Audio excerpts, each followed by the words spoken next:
不動産屋さんの怪談、語り手ゆりです。皆さんは自分の遠い先祖はどんな人でどこから来たのか、どんなことをしていたのか知っていますか？彼らから受け継がれた DNA は現世の自分を形成していますが、今回のお話はそんな結びつきを思い起こす不思議な体験談です。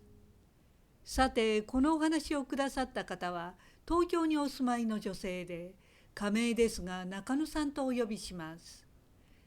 中野さんは大学で歴史学を専攻し、現在は宅建士として東京の某大手不動産会社に勤めています。もともと歴史全般に興味があった中野さんは、当然ご自身の先祖に関しても調べていたそうです。そうして幸運にも遠い先祖は源氏の武士だというところまでたどり着きました。そこで中野さんは何かそのご先祖にまつわる史実にぶつからないかと、鎌倉時代を深掘りしていろいろ調べていました。それは今から7年前の2019年7月19日のことでした。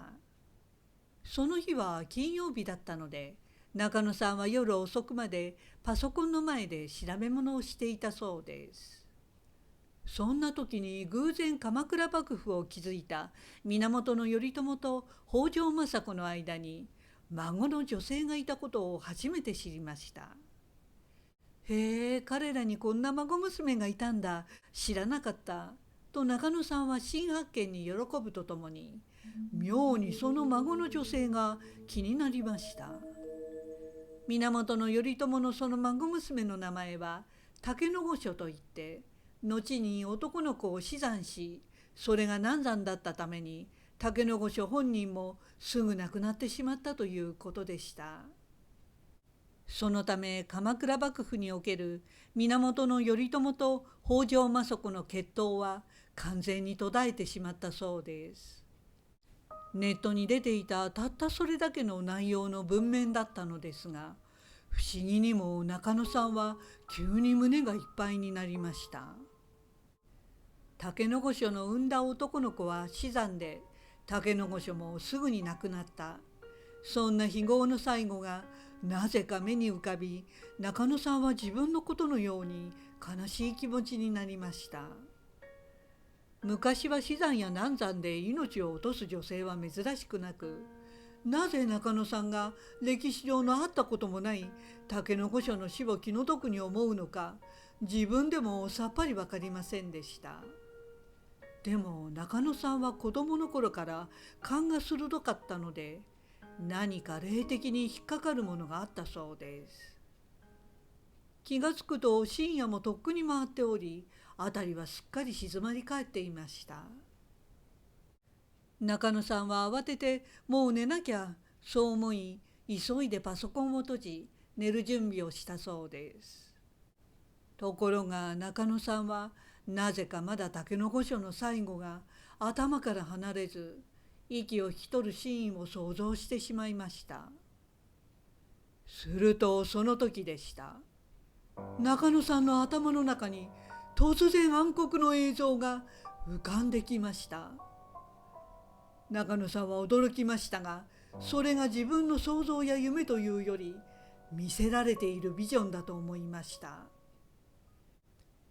それは真っ暗な寂しい孤独な世界で、その暗闇の中から一人の若い女性が現れてきました。その女性は薄い桃色の生地に白い花柄の着物を着て、目からポロポロと涙を流していました。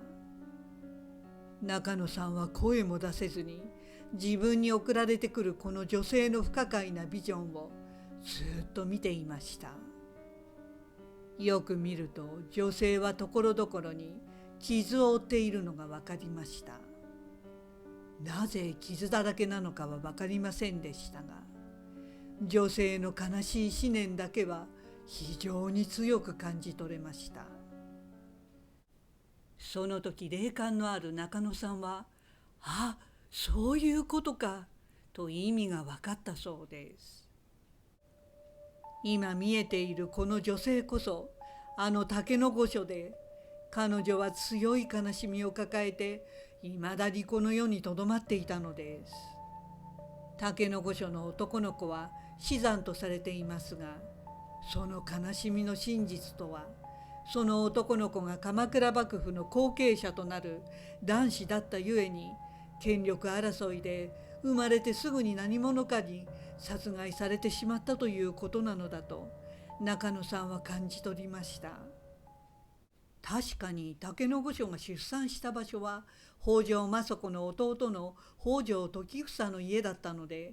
権力掌握のために時房の勢力の何者かが竹の御所の赤ちゃんの命を奪った可能性もありました。その事実を知った竹の御所は難産で体がつらい中に我が子が殺害されて強い悲しみを抱いたまま亡くなってしまったのではないかと中野さんは女性の涙を見て直感的に思いました。すると中野さんがそう考えた途端、竹の御所のビジョンは一瞬にして消えてしまったということでした。中野さんはしばらく頭が真っ白になっていましたが、我に返るとこれは竹の御所が自分に真実を伝えようとしてビジョンを送ってきたのではと思ったそうです。この不思議な現象はおそらく中野さんが強く竹の御所に同情したため波長があって起きたと考えられますが、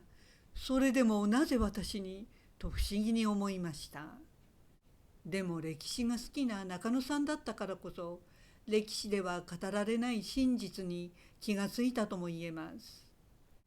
かなりインパクトが強い出来事だったので、中野さんはそれから毎日のように竹の御所のことが気になり思い続けていたそうです。そして一月ほどした8月23日の土曜日でした。夕方5時ごろ、中野さんは自分の部屋で日記を書いていました。そんなさなか、ふと背後に人の気配を感じたそうです。中野さんがはっとして振り返った瞬間、周りが宇宙空間のような暗闇の世界になっていました。それは頭の中のビジョンではなく本当の暗闇で、驚いた中野さんはさらに自分の目を疑いました。目の前には桃色の着物姿の若い女性が立っていたのです。その女性は杖を持ち、頭には丸い笠をかぶった旅姿でしたが、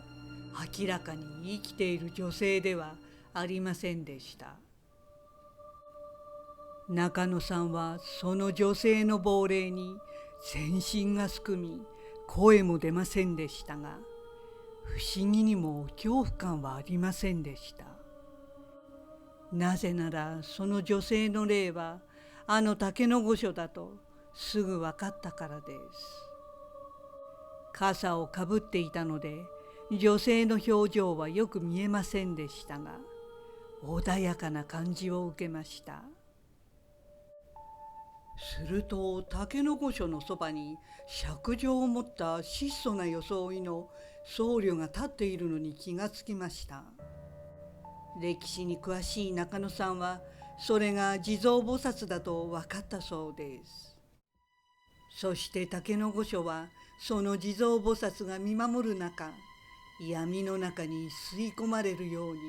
静かに消えていきました。中野さんはその瞬間、竹の御所が宇宙、つまり一元の世界に帰ったと分かり、不思議に寂しい気持ちになりました。するとその闇にはところどころに白銀色に輝く星があったのですが、その一つが一瞬強く輝いたそうです。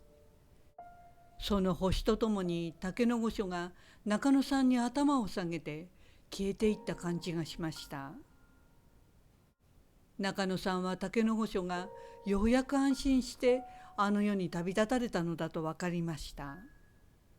しばらく時間が止まったようになりましたが、気がつくと中野さんは宇宙空間のような暗闇から元の自分の部屋に戻っていました。